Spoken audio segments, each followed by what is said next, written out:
Gotta have sweet. Wrigley's Juicy Fruit Chewing Gum. 5 sticks, only 25 cents. Wrigley's Juicy Fruit Chewing Gum.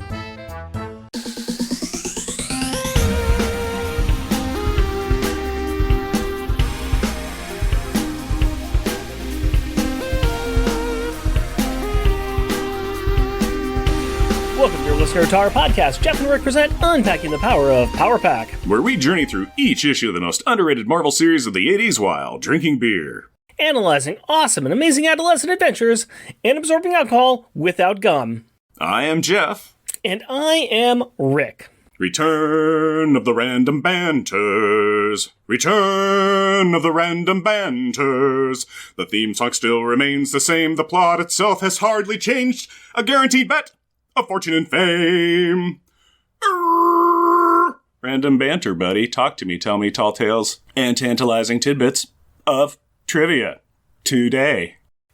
Is that from a Mel Brooks movie? It is not. I will give you a hint and say that the sequel that I'm referencing here had George Clooney in it.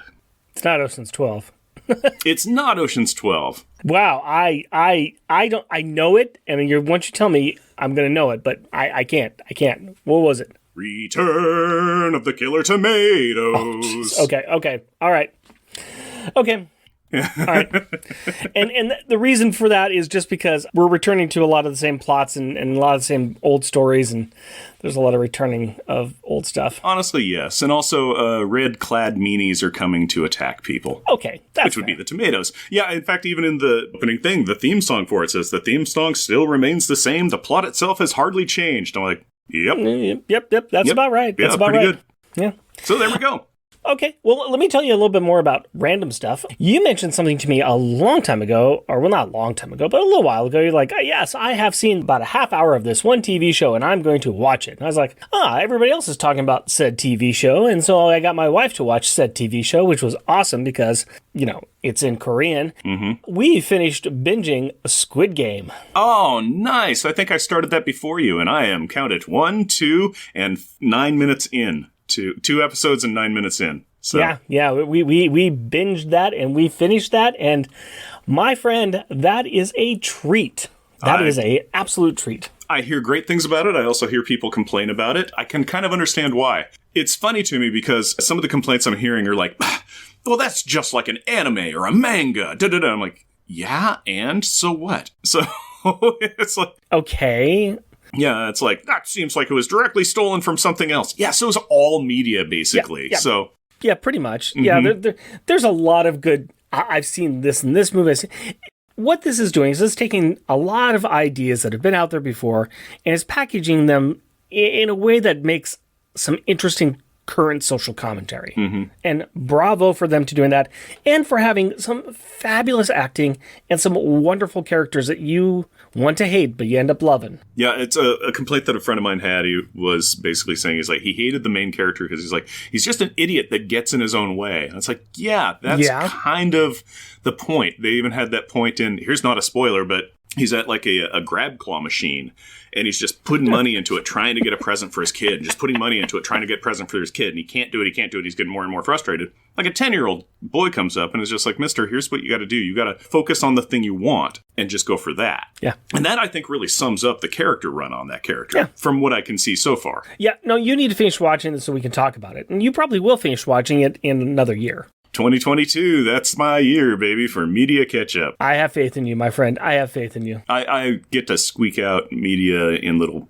tids and tads as I get a chance to. So it's one that I want to finish because there's a lot of stuff that I want to see. Anything else interesting for you besides the fact that you can't do anything? There's that. Well, we did do something. We went to the beach for 5 days. Nice. Did you see any squids? Well, we didn't see any squids, and also, no, it wasn't really nice. That's the problem, is that we didn't have the best time. We went out, it was half the time it was raining, and the main problem was that as soon as we got there, we got a rotation of gastroenteritis. So it was just like, oh, this is terrible. I can't do anything. Now we'll rotate to you. Now you can't do anything. Now we'll rotate to you. You can't do anything. Oh, yeah, I'm still kind of got that. Can't do anything. Well, it's raining. Well, this was a great day. And then Hillary's been having a little bit of a tooth problem, and it like a tooth infection, and it really flared up while we were there. So she was basically laid out the entire time. Me and Aurora did get to go out to the beach for a full day, one day, which was really nice. She had a lot of fun building sandcastles and playing and stuff. But the highlight of that for me, that was really the cherry on top of this amazing cake, was that drawing in the sand. She's like, Daddy, I want to tell you a volcano story. I'm like, okay. She's like, come here. And I'm like, okay, tell me the volcano story. And she's just kind of drawing a volcano and muttering to herself and telling me a story. And then she grabs a handful of sand and chucks it right into my open eyeballs because she's like, and it erupts. But that first eruption was just fistful of sand in my wide open gaping eyes. And it's just like, wow. Yeah. That's this week. So what you're telling me is that you went to the beach and had sand kicked in your eyes by a bully. We'll just say a bully. A really mean bully who didn't even acknowledge it. So, Jeff, can you give us a 2-sentence replay from last episode, please? I got sand in my eyes. I can't read it. You have sand, I have cataracts. Power Pack has moved to the Pacific Northwest, and we couldn't be more happy about it. We get to see their new costumes, which are hit and miss. We get to see Alex learning how to drive a car by backing it into some trash cans. We get to see Julie go boy crazy over her new neighbor and classmate, Randy Allen. We get to see Jack hate everything, and we get to see the now a double grade skipping computer genius Katie talking to the essence of the destroyed smart ship Friday, who's now living inside of their home computer. This is because Friday did not survive her brief association with the New Warriors. In space, we see that Jackal is back in his formerly Badsha-controlled body, and he is out tearing up piece to pieces, while the imprisoned Yurik has to hear about it, and we also see that Jackal's dead mother Queen Marad got better and is now a power behind the throne, and we get to see that a Snark hit team has arrived on Earth, and they are about to make the Power family a victim of a murderous Snark attack. Now that the first issue left us a little flat, and we are hoping that the rest of the series kicks off some exciting and new ideas, 2-sentence replay is over, why don't you give me a beer and tell us what our Power Pack pick is? Well, Jeff, I'd like you to go ahead and grab that brown paper bag with can inside, and I want to tell you a little story, because back when I was a kid, let me tell you how I used to get to school. Okay, old man beer drinker. Reach in that bag and pull out the beer, and I'll tell you how I got to school and back home. Well, it was uphill both ways. Oh, you old Duffy Butter. You old fuddy duster. You old such and so. Uphill Both Ways Porter by Urban Family Brewing. Oh, that is a cool can. That is a habitat ring with a space shuttle attached to it. The lettering is in many different fonts in yellow, and all the backdrop is in blue with the space station and the space shuttle and the stars. Ooh, shiny metallic stars. Those are pretty.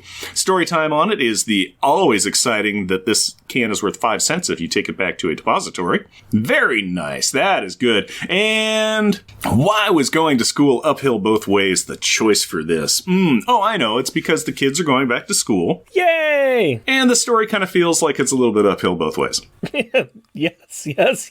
I would agree with that. I did a little switcheroo. I was looking at what I had coming up on the beers that I had provided you, and I said, I'm going to call an audible and change this one to this episode because I thought it fit better. It does fit better. It does fit better. And it's an urban family, or in this case, a sub-suburban family, because they're in the wilds of the Pacific Northwest, where not but Bigfoot lives, according to most media. It's I love on movies and everything where they're just like, the Americas are getting hit so hard. New York's destroyed. New Mexico's destroyed. How's the Pacific Northwest? Don't worry about it. They're fine. It's just like zombie invasions, and it's like Portland, Oregon and stuff is whatever. We're fine. There ain't nobody. That's because everybody in Oregon has an umbrella. And when the zombies attack, we use that umbrella to stab them in the eyes. Oh, wow. That got more violent than I was expecting. I was as a child, I walked uphill both ways to school. Yeah, this is a 5% ABV, and it is by Urban Family. This is a porter, and it is a dark, and it's got that nice coffee-type portery smell to it. But this is a dark. You can't really see through it. There's a little bit of brown in there a bit, but it's nice and dark. It's nice and pleasant. It's fairly bubbly. That adheres to the side of the glass really well. The foam head on it, about a 1/4 inch. It settles down really fast, which is nice, even with a sloppy pour like I did.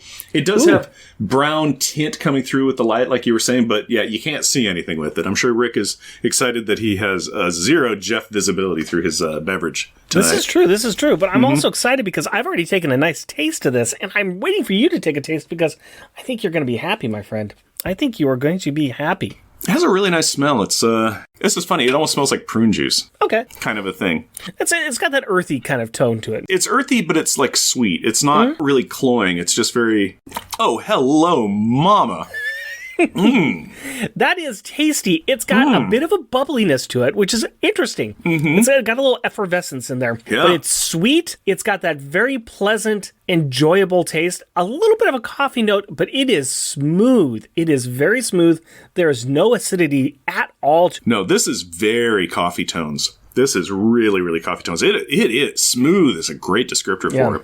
Despite all the bubbles and everything and the coffee flavor, normally a lot of coffee beers will have that very kind of like acidic coffee flavor. And this is just, there's coffee in there. And that's pleasant. That's it's nice. Very it's nice and sweet, very smooth. A little bit of an aftertaste, but not much. This is enjoyable.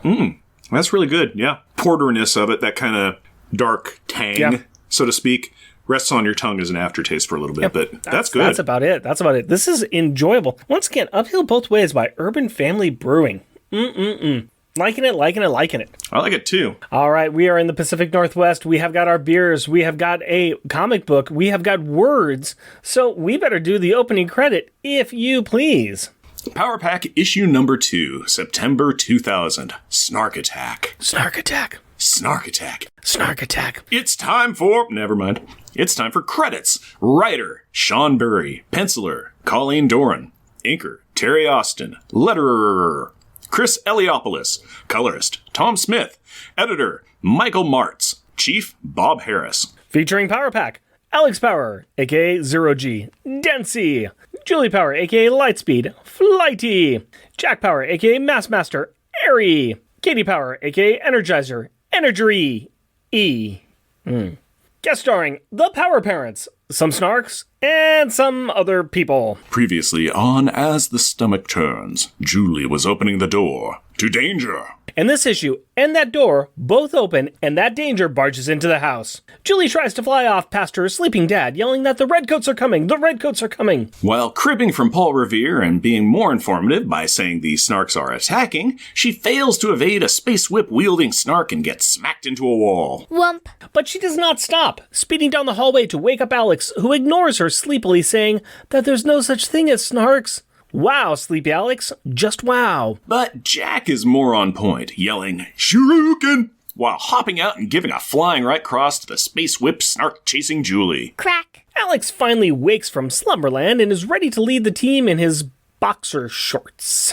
Ooh, hey buddy, maybe you should try putting on some pants before you, go a superhero today, son. The kids take the slumber party outside, which is good since they just moved in, and it is so tacky to wreck a new place on your first week. Look, Rick, I said I was sorry, okay? Jeez. I will admit, having a housewarming party with a bear fight was not a good idea, okay? Just let it go. Finally, just let it go. No.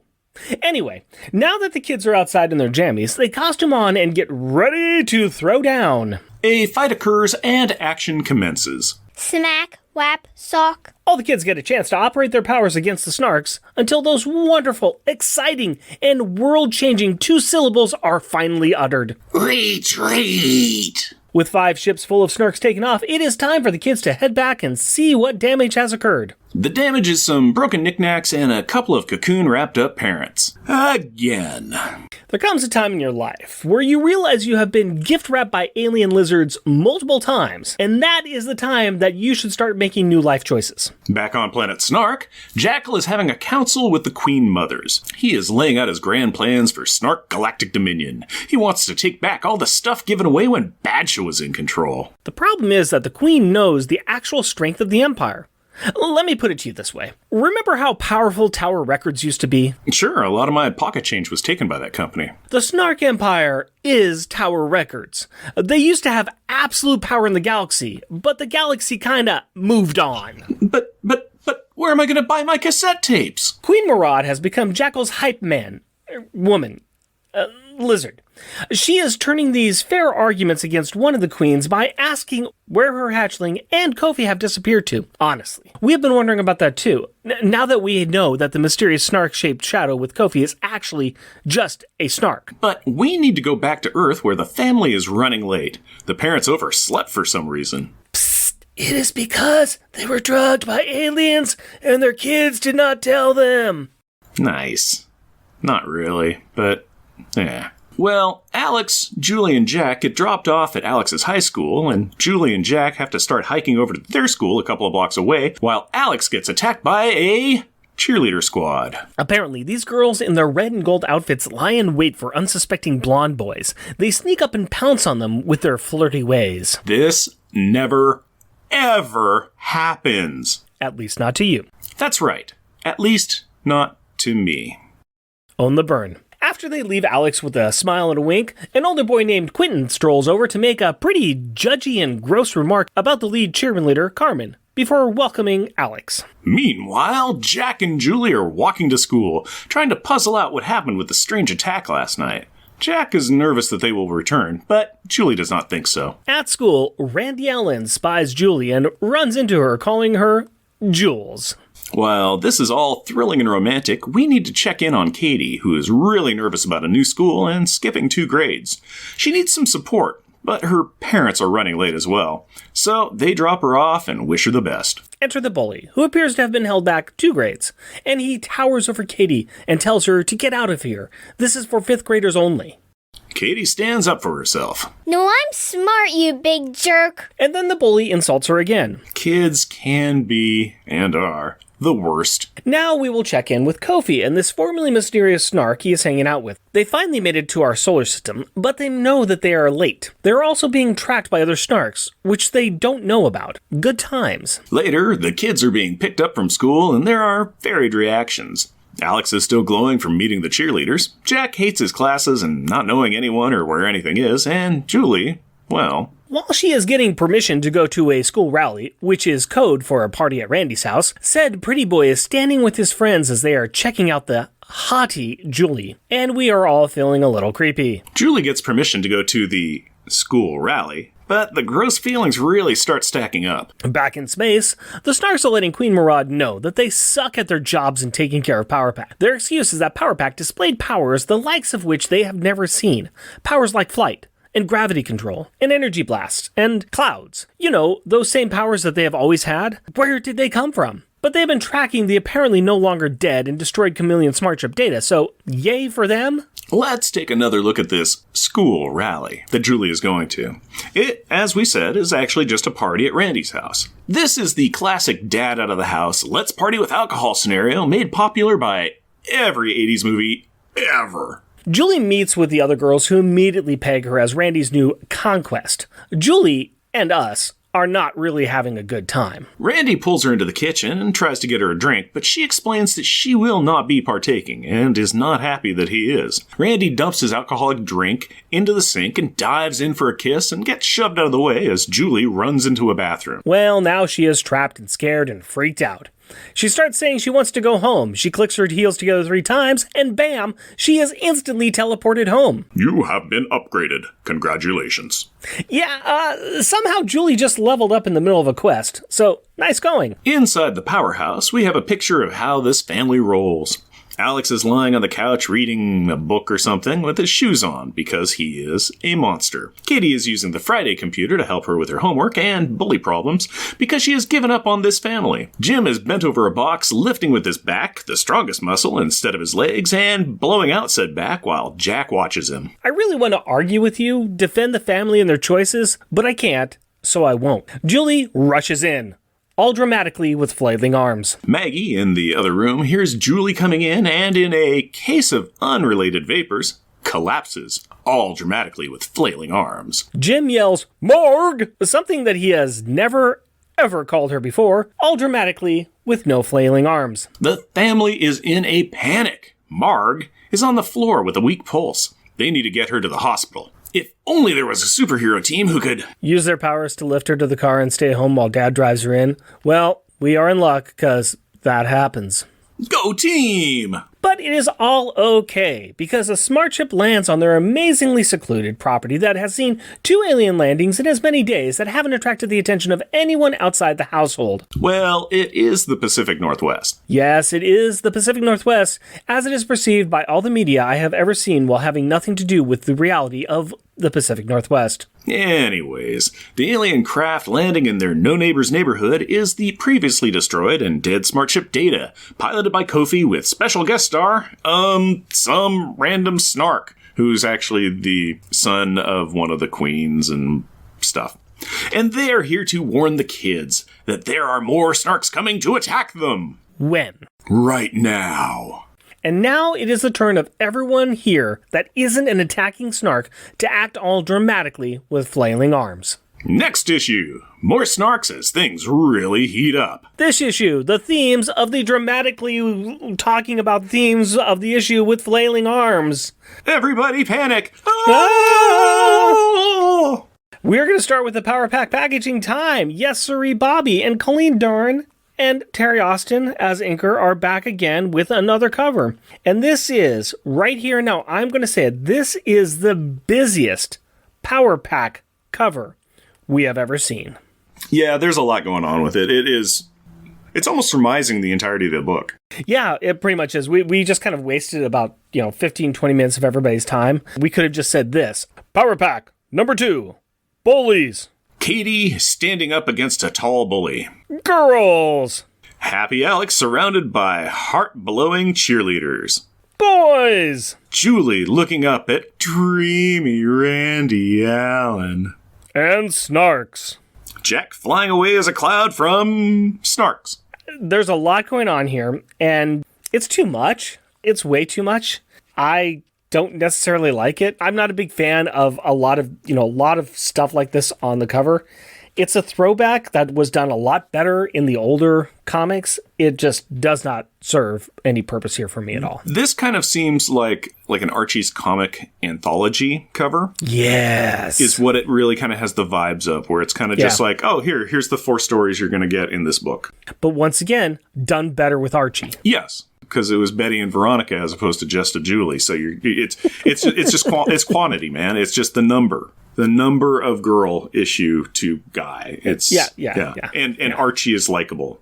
Yeah. As opposed to what we discover with Randy Allen. I had hopes for that dreamboat, but it turns out, once again, don't trust a boy, Julie. And you should just give up. Yeah. Give up, Jeff. That's the message that we should want everyone to take away from us is just give up. There's really no point trying or putting any effort into anything. Just give up.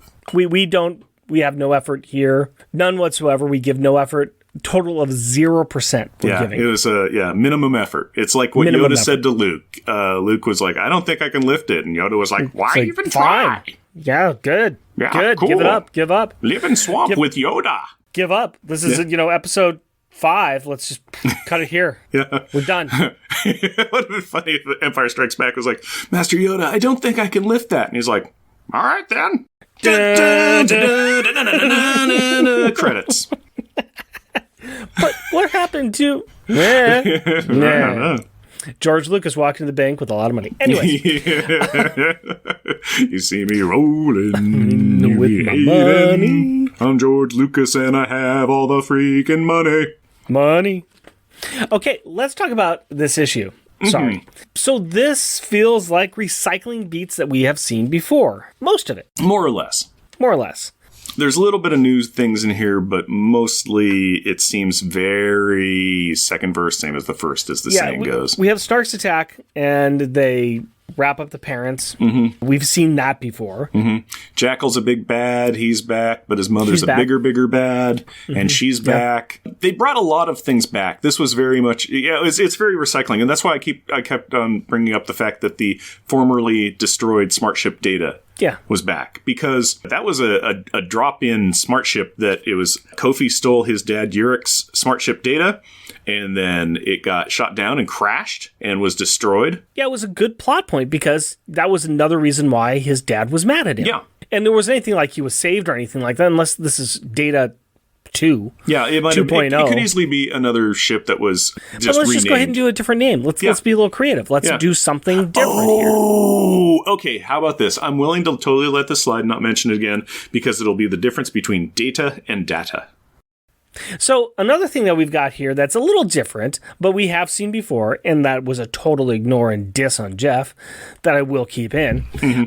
We have a bully. Yeah. And we have a bully here, and we're kind of hoping we see something else with it because nothing really happened. Katie confronts the bully, they insult each other, and scene. Yeah. But we've seen this before with all of the kids except for Katie. Katie hasn't had to deal with a bully before, and now she does. Great. Cool. Yeah. But we haven't really seen her deal with it. She had this interaction. She talks with Friday about it. Hope we get back to it in another issue. I'm curious to see where it goes, or if it just becomes kind of a, like I was saying, this kid looks like he was held back. Yeah. And maybe it's just the aspect of seeing the younger kid, and it's just like, oh man, even younger kids are smarter than me, and it's a self-defense mechanism or something, and maybe they become friends, and she helps tutor him or something. I don't know. It'd be neat if something interesting came of that, as opposed to, you don't belong here, little kid. I do belong here. No, you don't. Yes, I do. No, and repeat. Like this cover, except for Jack down there with the snarks. Okay, fine. But we've got 3 things here of like interactions, personal life interactions here between 3 of the kids. Yeah. A bully, girls, and another boy, a new boy. Mm-hmm. That's a lot of different things to try to build up and to really develop character beats in. And each one of them could have been done in their own issue. Yes. And we could have seen something occurring that when it gets wrapped up in the 4th issue, okay, this makes sense. Mm-hmm. But having just moments. I mean, the only one that really developed it all was probably between Julie and this boy, Randy. Yeah. But other than that, we've developed some tension, and that's it. Mm-hmm. There's so many other things going on here. There's so many other things, including, Maggie sick and collapsing and the snarks attacking, all this other stuff going on that it's just like, let's pick a lane. First of all, thank goodness Coma Maggie is back, because I just had not been able to feel comfortable with myself with having a fully conscious and engaged Maggie power. That is just that is somebody that just needs to be fridged fast for me to feel happy about this comic. I'm sorry, I need to say this. Who are you talking about, Maggie? I know no Maggie. I Mark? only know a Marg. Marg! And I apologize to anybody out there. We are really, really dissing on this book a lot. Mm-hmm. And that's because it's really disappointing. It's very, very disappointing. I had very high hopes. Did they know going into this that it was a miniseries? They must have. But it was like you were saying, these plot points that they're introducing, each one would have been great as this could have been the Julie 5th grade story. And then, the next one could have been, Jack, and then Julie, and then, Alex or something. And they could have done issues on this, and that would have been really interesting, as opposed to, it is stuff all over the place getting thrown in. And it's just like, we're introducing everything that we can throw into a story, and we're not really developing it very well, other than to just go, there's a bully, but now they're at school. Okay, great. Julie likes a boy, but now she finds out he's gross. It seems like it is plot points that could have been story driven, and it could have been like, oh, hey, do you remember that really interesting kind of like Julie, Randy, Allen storyline? Yeah, that was really neat, as opposed to, oh, she met a boy and thought he was dreamy, and then immediately they show him again, and it's just like, actually, he's gross. And that kind of gets us to one of the biggest points here, is that the tone of the book does seem to really be all over the place. So what's the target audience here? A young teen, I guess? It kind of feels more along that lines, that it's less of a all ages or an adult. It's not all ages. Yeah, we're not getting all ages. No, it does seem like it is going for the late elementary through early high school. Yeah. Yeah, like the ages of the kids almost, where it's just like, let's just do things that are totally relatable to the audience that we're hoping that we get, and we can softball in old storyline stuff that maybe they'll think it's neat. It's kind of hard to tell. But this is in 2000. And, yes. And just to give an idea, too, right in the middle of this book, there is a 2-page spread for X-Men the movie. So we are selling the X-Men movie at this point in time and getting a lot of kids into comics. There's a great gateway to get more people into comics. And I'm not sure what they're trying to hit with this market because it's not all ages. I mean, there is alcohol drinking and partying and kind of molestation, really. Yeah, molestation. Yeah. And there's really icky stuff in here that I wouldn't just hope my tween daughter would pick this up and look at it and really get into it. I mean, I'm going to have her read it, but I mean, I'm reading it with her in context here. But at the same time, I'm not sure what we're introducing. I'm not sure what we're selling here. Bounce around on this. I feel bad for Julie in this, that her first kiss was this. Yeah. Yeah, this is her first kiss, I'm pretty sure. First kiss. I feel bad that this is her first kiss story. I feel bad that the other girls were like, we don't call Randy Dr. Octopus for nothing. You're his new thing, huh? And she's like, no, I'm his neighbor. We just met. Yeah, right. It's just like, okay. And then the fact when she's running out of the kitchen, like crying, they're showing people like pointing and laughing at her. Yeah. Like, ha ha ha, she, Randy got her too, kind of thing. And it's just like, man, that really sucks. That is not cool at all. No, it's not. It's not good. It's not cool. It's not great. It's horrible. This is really hard to try to find something in this book that we really enjoy. Because I'm not even that big of a fan of the art style itself. No, I'm not a fan of that either. It's cartoony. It's kind of Cupid doll-ish. Yeah, I wouldn't call it cartoony because we talk a lot about cartoony. I see it as very tween romance. Yeah. Because there's a lot of things where they show, and it's just kind of like when Alex is meeting the cheerleaders, he's turning and he's just got, it would be Vaseline on the lens, soft focus, sparkles in the eyes, kind of, oh, isn't he dreamy? It's that there's no definition to anything. No. Everything is very smooth and glossy. Glossy is a great descriptor for that. Smooth and glossy. It's the cover of a magazine. It is... You're in the checkout line in the grocery store, and it's just what shiny thing can catch your eye that is realistic to the point of it's been airbrushed and photoshopped and is smoothed out and imperfections don't exist, and it becomes just an idealized caricature of what things are. I'm really struggling to find things that are really exciting, really interesting. I'll tell you another thing I'm sorry, this is very negative. I apologize to everybody out there for being very negative. Here's something else that the writer or the way that they put this book together, they transition every scene by having the last line of dialogue that's being said in a caption box at the beginning of the next scene. Yes. Yeah, it's bleeding into the next story. It's not a good use of that because they use it all the time. That's something that's interesting if there's a connection between what somebody is saying and the next thing, but they keep doing it and they do so many transitions that it's like, oh, they're doing this thing again. So I have to flip the page to finish the sentence that's being said outside of the context of what's going on. There was one of these that it was really blaring on, and I think it was... where could the high snark and chameleon lord have gone? Yep. And that sentence, that end of that sentence is as the Power family pulls up in front of the high school with the kids to drop them off. So are you telling me that the high snark and chameleon lord are at the high school? Because that's what it's implying. That would be an interesting CW network TV show. Yeah, but no, they're out in space still. They are not at the high school. Yeah, there's weird transitions. Yeah, I really want something in this book to be fun, new, exciting, great. But even the interactions between the kids is not all that great. No, it's not. Everything kind of had a garbage taste to it. There's a whiff of corruption or detritus in the air kind of thing. It's like even the interaction with the blonde, dreamy Alex meeting the cheerleaders, and they're all kind of like, scoping them out and everything. And it's like, okay, that's interesting. And I was waiting for the jock to come around the corner and push Alex into a lock. Yeah, instead, these young cheerleader girls are kind of like, oh, it's the new kid, and he's kind of cute. Oh, maybe we get to know him kind of thing. And it's like, oh, okay, that's interesting. And then, in comes a new character who's like, I went to junior high with her. She looks different, not the words, but basically it's just he just kind of comes in and kind of grosses the situation where he basically is like, there's a lot of, I think, body shaming or body judgment going on in this issue. There is. There's not, I don't like it. I don't like it. I don't like it. I don't like it. I'm sorry. Yeah. We are negative. We are very negative on this. Let's find something to enjoy. And the only way we can do that is we can move on to our power thoughts. So let's go ahead and move on to our power thoughts. And we will start off with our refrigerator gallery. The house is still a nice place. They've emptied all the boxes. They've got a brand new refrigerator. hasn't been destroyed yet. So, brand new refrigerator. What piece of art in this book needs to be on that family refrigerator? And we always like to start with our backup joke one. So, Jeff, what is your backup joke one, sir? My backup joke one is on Marvel Unlimited, page 20, and I call it, the vapors.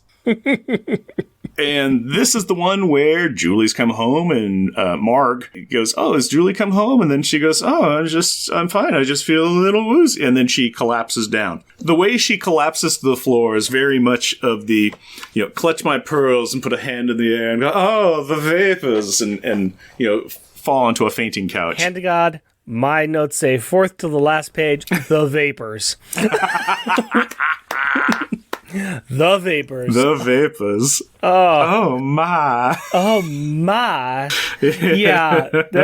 We shouldn't laugh at somebody passing out for some unknown reason, but man, they made it funny. And cop with that Jim calling out Marg, which I don't know. Yeah. Never happened. Never has happened before. Yeah. Well, him calling out Marg really stands out. It is bold, yellow text with red background on it. It stands out, and but it's just Marg! And it's like, well, what's Marg? What and who is that? We have never heard. I got nothing. It took me a beat to realize that he was saying Maggie or Margaret, or Mags or whatever. It's just, it just stood out because it's like, oh, I guess that could be a shortening of her name, Margaret, but she's always been Maggie. I thought that was the sound of her hitting the ground. Marg. Well, because it was just like an big bold thing, because it shows her vapors, bam, she hits the ground. And kind of glancing at it ends with a G, and I thought it was just saying like bang or, bam or something along those lines. And then I see her hit the ground, then I look up to the word bubble, and it's like, Marg. Huh. I had to read it a couple times, like, Maggie? Mags? Marg. All right, Jeff, I've got a question for you. Yes, sir. On page 6 of this book, there's a question that gets asked her, and I want to ask that question to you. Mm-hmm. Jeff, what time is it? Why, it's naked time. It's more than naked time. It is Alex with a watch on to tell him that we have 4 hours to clean up the house and go to school tired. He did not have a watch previous. No, it is Alex looking at a watch as he's costuming off, and he was in boxers. So we see the costume coming off, his naked body, their sister looking over going, whoa, and he's like, it's naked time. On my watch here, it says naked time. Tick-tock, new to clock. What time is it? Naked time. What is your top funny one? My main primary joke one is on Marvel Unlimited, page 10, and I call it Dead Doll Eyes. And this is after Alex has met the cheerleaders, and they're walking away, and they're saying, see you around, Alex, and he's all, bye, nice to meet you, thanks. All the girls just have dead doll eyes, just black voids of space.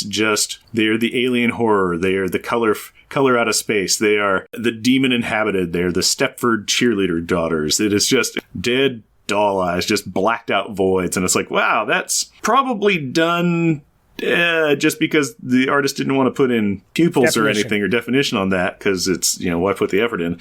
But also, it's just disturbing. It's like, oh, look at these cute girls, and they're smiling and waving and tee-heeing at me, but they all got just kind of Joker grins and void space for vision holes. It's disturbing and funny to me. All right. I will accept it. Let's talk about some of the better art, the art that we enjoyed for some reason or another. Mm-hmm. I'm going to go 5 pages from the end of the book. This is where Julie is saying, I just want to go home, and she clicks her ruby slippers together and flash. Yep. Superstar. She appears outside of her house. Yeah. And so I call that Flash. Nice. Yeah, that's actually my top one. And it's on Marvel Unlimited, page 19, and I call it There's No Place Like Home. Yep. Yeah. Yep. It's a nice looking little photo. It's really nice. Julie looks great, and just the coloring that they did in there, and the kind of like sparkle aura around her, spiky, jagged energy aura and everything. Just, it looks nice. It's hard to really do the teleportation aspect. You need to have something. And they chose something very difficult to replicate drawing on, which is great because, I'm not sure when next time when she's going to use this power, but here we go. We got something else that came on, brand new power. But it looks cool, and it is very neat and new, and it's different. Yep. So I like that. Yeah, I like that. Yeah, it looks good. I'm not sure how I think of comboing the flight and teleportation power, but whatever. Whatever. What do you have for your backup best one? Backup one was on page 23, which is the very last page of the comic, and I call it Keep Watching the Skies. It's a splash page. Basically, the ones that we picked have been splash pages for this. And this is Kofi and unnamed Snark, who have just warned the Power family that Snarks are coming by pointing at them. And it has the Snark ship coming in and a bunch of Snarks coming down with their little laser pistols in little space recliner chairs that float down to the ground. This one's okay. This wasn't on my top of my list, though. The lack of definition that exists throughout the rest of this book is really on display here. Yeah. It's very soft art. I like the concept of it. The concept is nice. But I went with my top one, which is another kind of splash page, 2 pages like vertical kind of thing. And this is at the very beginning when Julie is yelling out, the redcoats are attacking, and she's flying away from them. And Jim is in a chair waking up. So she's flying kind of from the door. And the door has grown huge, by the way, just thick and big. But you got 2 Snarks coming in through the door, and they're actually... We got some definition on the Snarks. I do like... Here we go. Here's the positive. I will say I like how the Snarks are drawn. They're drawn very well. They're the only things that are given any definition. But Jim in the background is looking kind of grumpy as he's waking up. There's a lot that's going on here, and it looks pretty good for the most part. Not too thrilled with Julie, but it looks pretty good for the most part. Yeah, no, those are good ones. I like it. So let's go ahead and talk about rubber and glue moments. We talked about what are the best or most childish insults in this book. And I'm going to tell you right now that I've only got 1 entry in this. I've got 2. I think I might have had a 3rd. My 1 is going to be overarching, and I'm pretty sure that my 1 is going to include yours. So if you will, please, let's turn our Bible to page 12. Yes, because page 12. I'm pretty much sure that most of the stuff that you're going to have is on page 12. And I just said, you know what? Let's just give it up. I'm going to give both of my spots to all of the last 2 panels of page 12. If you wouldn't mind playing the part of Katie here, we'll just go ahead and go through this. Get out of here. This is my class. It's my class, too. I'm a 5th grader. What? You a midget or something? No, I'm smart, you big jerk. Smart, huh? We'll just see how smart you are, chubby cheeks. Scene. We got the overarching here that, just the bowling attitude, and then midget or something, big jerk, and chubby cheeks. Yep. So I was kind of like, you know what? I'm not even going to choose here. I'm just going to... We're just taking it all. This was my backup one. Okay. Their exchange right there, especially chubby cheeks. Yeah. It's like fat shaming or body shaming. Yeah. Because it's another thing that it's like, oh, and then there's another body shaming. There's a lot of body shaming going on in this. But I was like, this is the this is what we're talking about with rubber and glue moments. This is exactly it. They are just insulting each other. Yes. Yep.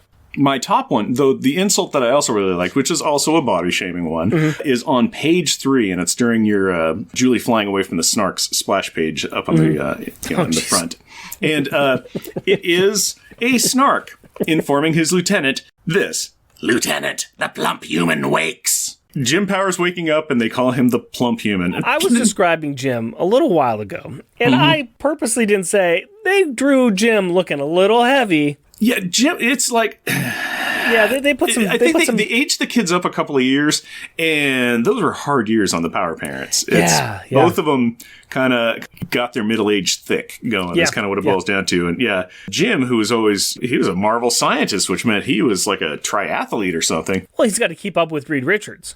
Oh, yeah. Yeah, exactly. In this, he's a dad bod. Yeah. He's a dad doing the dad bod thing. The Snark, they can't identify him as the bearded monkey man or anything, or the adult sapien. No, it's the plump human. Yeah. I thought it was funny to have a Snark body shame a person. All right, let's move on to Stars and Detention. We've got good kids, we got bad kids, and we want to shame the kids. We're bad people. We have not made a good showing here, and I apologize very much to our fans, but we try our best. All right, let's go ahead and talk about the worst. Who's the worst? I had a hard time with both the best and the worst in this. It was a little tricky. I'm going to say that the worst was Alex. Yeah, I had it too. I said Alex, he's not in this very much, and he doesn't call out Quentin for his uncalled judgment of Carmen. And that's kind of where I drew the line for saying who was the worst on this one. Yeah. There was that. It was also the aspect that right at the beginning, Julie's flying through the house going, Snarks have dad. Snarks are attacking. Alex, get up. And he's, I understand being sleepy. He reaches over and hits the alarm. I mean, he's like, snooze. Yeah. But when he's like, Julie, there's no such thing as, it's you totally know there's Snarks. Call me back when Mysterio shows up. Come on. Or something. Yeah. It was just, but it was that was frustrating to me because it's like, if in this family, if anything that could be said that would garner a good massive reaction and wake you up fast, it would be Snarks are attacking. And you would be like, yes, I'm on board. Whatever. I don't care if this is a prank. I am 100% on board. I will run into the shaving cream. I don't care because you have said the magic words of, they wouldn't even use that as a prank. They would be like, no, this is serious. Come on, Mr. New Warriors. Your comm badge is going off. Get on board. Yeah, Power basically. Up. Yeah. All right, so hard time choosing best. Who did you have for the best? Jack. Okay, why'd you have Jack? Even though he was a big old grump puss and complaining and not happy, which goes into a whole other thing I want to talk about, where the kids are kind of like almost what the kids are like, because Jack thrives in new situations where he's just like, hey, here's why you want to be my friend. I'm awesome. We've seen Jack be much better, yeah. Yeah. At the beginning, Julie's like, Snarks are attacking. Alex is like, no, there's no such thing. And Jack is like, time to go power fisting. Time to do Shuriken, clobber some Snarks. He was on board with that. Even though he was miserable and he's like immediately took a dislike to Randy Allen, calling Julie Jules and all this kind of stuff. When Julie comes back and is just like, hey, there's school rally that I want to go to. Can I stay at school? And Jack doesn't call her out on it. And I think Alex asks him, it's like, oh, hey, Jack, don't you want to stay at the school rally too? And he's like, no, it's going to be lame. I'm sure Jules will inform me about it later. So he's letting her know he knows what's up. He's not narking on her. He's letting her have the chance. And you need to have these chances to escape. We all know that Alex is the narc. We all know that Alex is the narc. So. I thought Jack was pretty good in those ways. I chose Katie. Okay, I could see that. I chose her because she dealt with the bad hand. She stood up to the bully, and at the end, she took the tact of talking to the most reasonable person in the entire family, Friday, the home computer. Yeah. So she made wise choices, and she stood up for herself. She tried. She's like, Mom, I am not comfortable with this. You will do fine, dear. And then gets confronted with the bully, and she's like, I could disintegrate your shorts right here. Yep. But she stands up to him, and she gives as good as she gets. So, which is great and fantastic. I was right there with you. Jack was on my short list. I couldn't get Julie up there. Julie had some bad things going on with her. I was giving her a lot of leeway. I'm like, yes, Julie is better than this, but if they want to write her as a younger girl going through changes, okay, we'll go with it for now.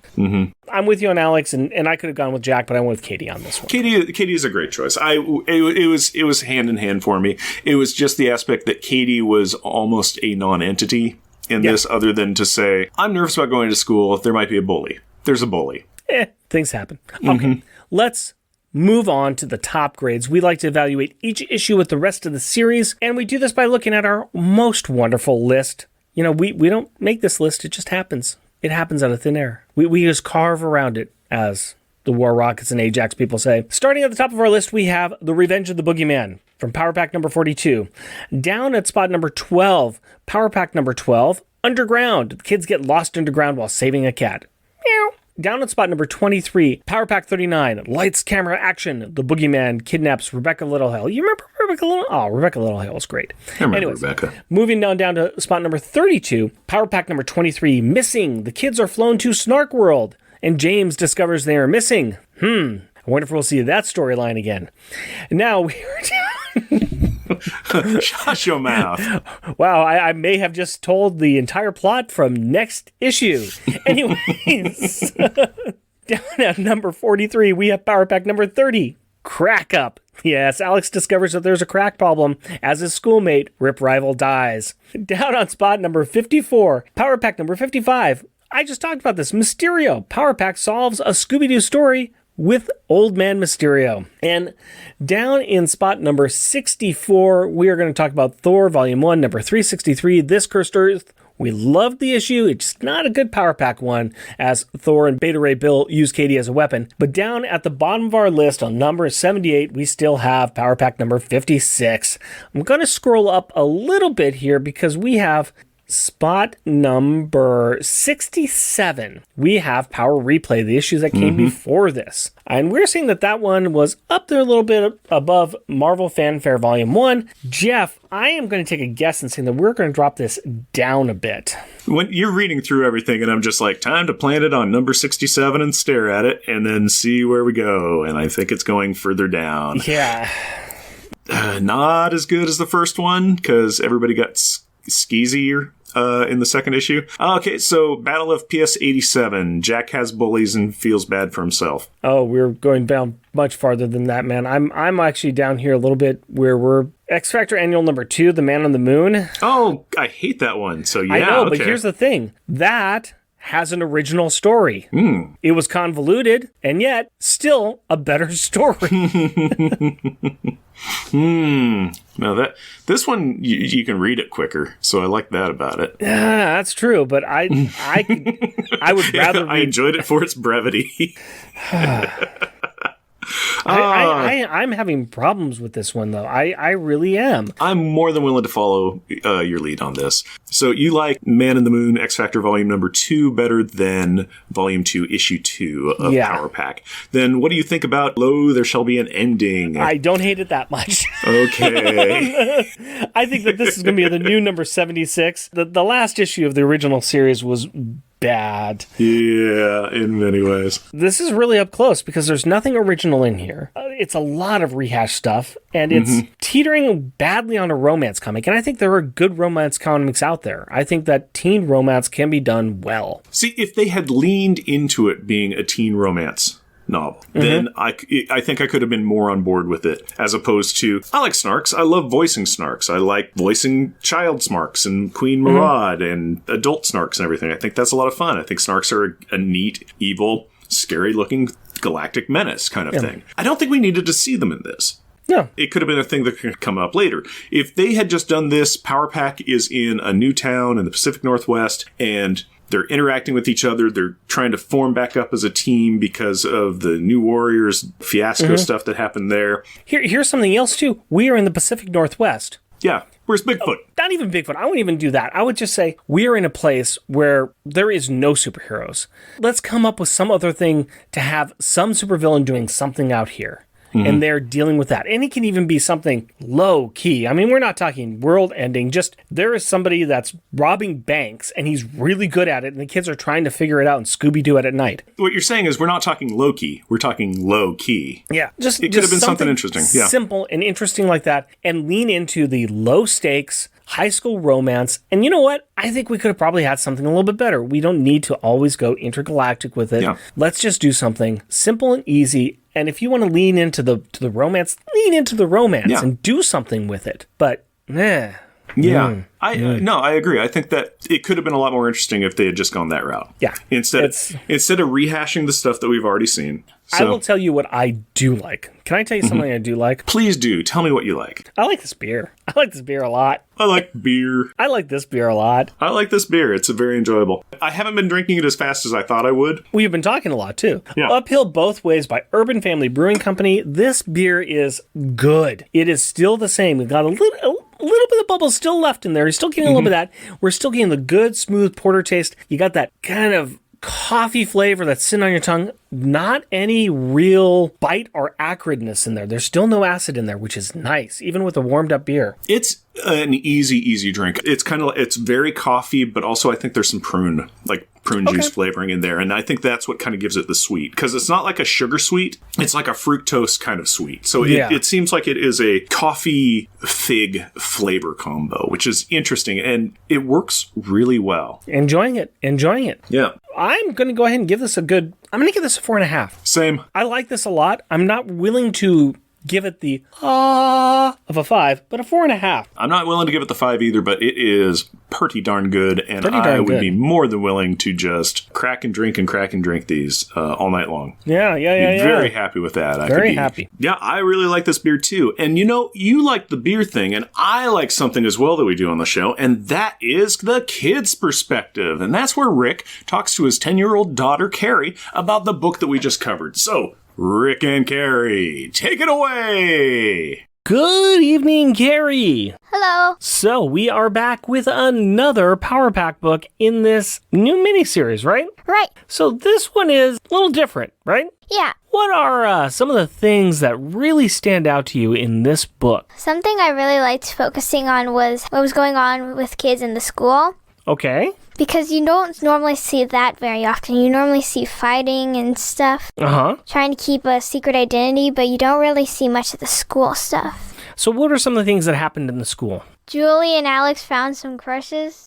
That's true. They both had some new friends that they were kind of looking at, right? Right. And Katie now has to deal with bullies. Yep. Katie's got a bully. And why is the bully bullying her? Because really she just skipped 2 grades. So really I think generally she should be in 3rd grade. Yeah. But she's in 5th grade, and so not everybody appreciates that. So if you had a 3rd grader in your 5th grade class, would you be a bully to them? No.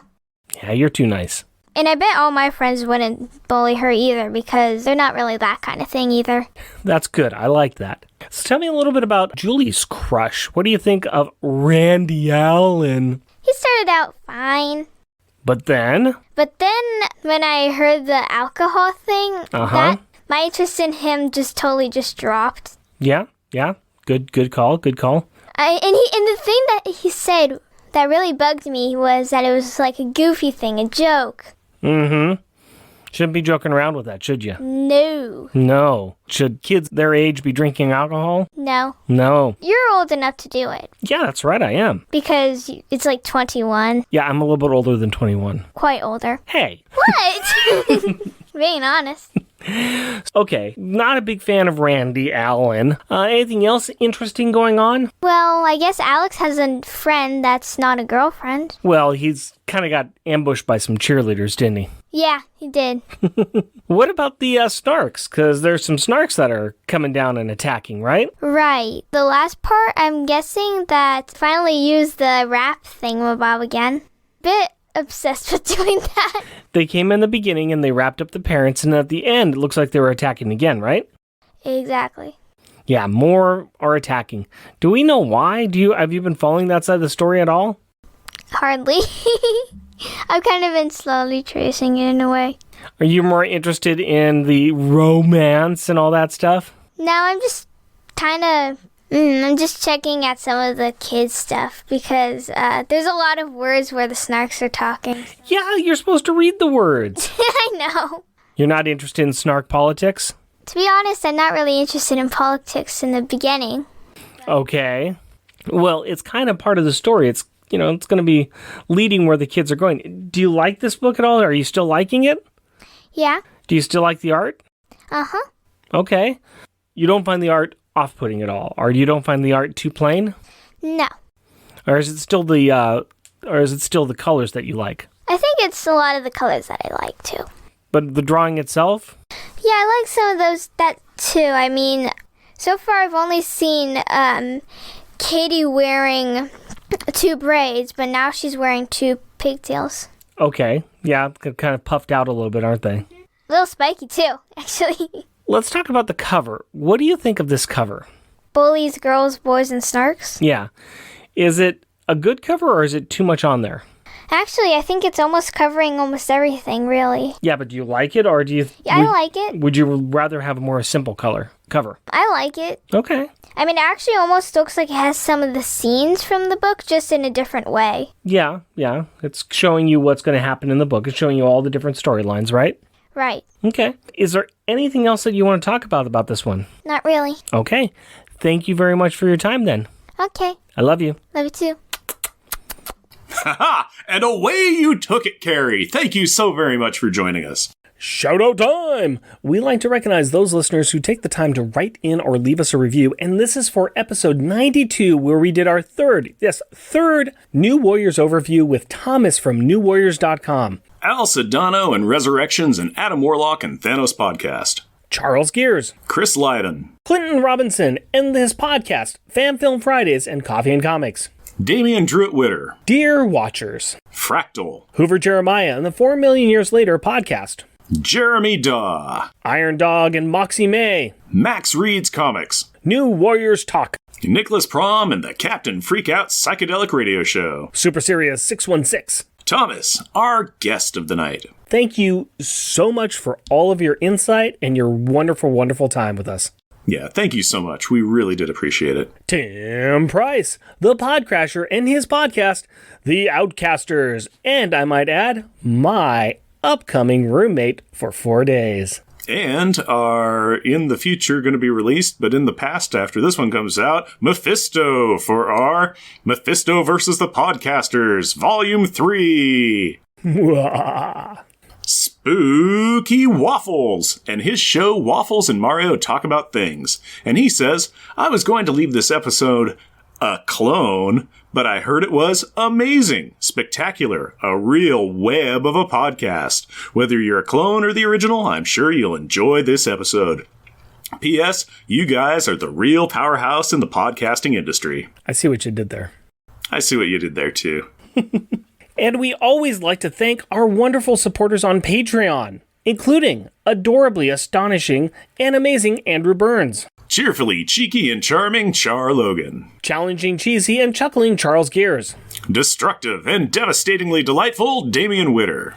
Dynamically dangerous and devious Doug Jones. Exciting, energetic, and entertaining Edward Verocci. Jesting, joking, and jovial Jeff Polier. Just jealous and jeweled Jeremy Daw. Muscly, mighty, and meticulous Matthew Birdsey. Mythical and magnificent monologuing Matthew Laserwitz. Rudely rhyming and running Rustin Fritcher. Steely, salty, and steamy Sailor Bear Zodar. Sad and sickeningly silly Shag Matthews. Strange and stirringly steady Stephen Gray. Tyrannically terrifying and tame Tim Price. Technically terrific and triumphant Todd Enoch. Weird and wonderfully wacky Wind. Be sure to check out our other shows that we're on, like our Junior Agent submissions on the MI6 Rogue Agent episodes of Honor Her Majesty's Secret Podcast, and my awesome monthly Monday Movie Muckabout show on the Longbox Crusade Network. And we have some merchandise available on Redbubble. Go to redbubble.com and search for Unpacking the Power of Power Pack. Jeff and Rick Present is a bi-weekly self-produced podcast recorded in front of a live studio audience of 2 bags ready to go to Baltimore Comic-Con in Portland, Oregon. If you would like to interact with us through the magic of the internet, you can do so through Twitter at Jeff and Rick Present, our Facebook page, Jeff and Rick Present, our email address, jeffandrickpresent, all one word at gmail.com, or at our website, jeffandrickpresent.wordpress.com. Also, our YouTube channel is at Jeff and Rick Present. And if you would like to help support our show, we are on Patreon. You can find us at patreon.com, Jeff and Rick Present, all one word. We are also a proud supporter of the Hero Initiative, and we will be donating 10% of our Patreon donations to this great cause. We encourage everyone to give what they can to this worthwhile organization that helps the creators who provide us with such great content. Go to heroinitiative.org to find out more. Please rate and review us wherever you can. Tell your friends about us or share your love for us on social media. And as always, we want to thank the powerful people in our packs. My wife Cindy and our daughter Carrie. My fiancée Hillary and our daughter Aurora. We love you. Until next time, Costumes off. Our theme music is 80s Action. Also featured in this episode is Sweeter Vermouth. All music is by Kevin McLeod at Incompetech.com. Is licensed under Creative Commons by Attribution 4.0 license. Yay, we're garbage. Garbage, garbage, garbage. Trash can. Crack. Apparently these... Crack. Julie rushes in, all dramatically with flailing arms. Julie, playing Magnus Burnsides. Crack. Maggie and the other whom? Whom? Whom? Daughter, are you whom? In the room in the house. In this case, it would be who. Yeah, Maggie in the who. Crack. Oh. Popping fresh dough. Hang on.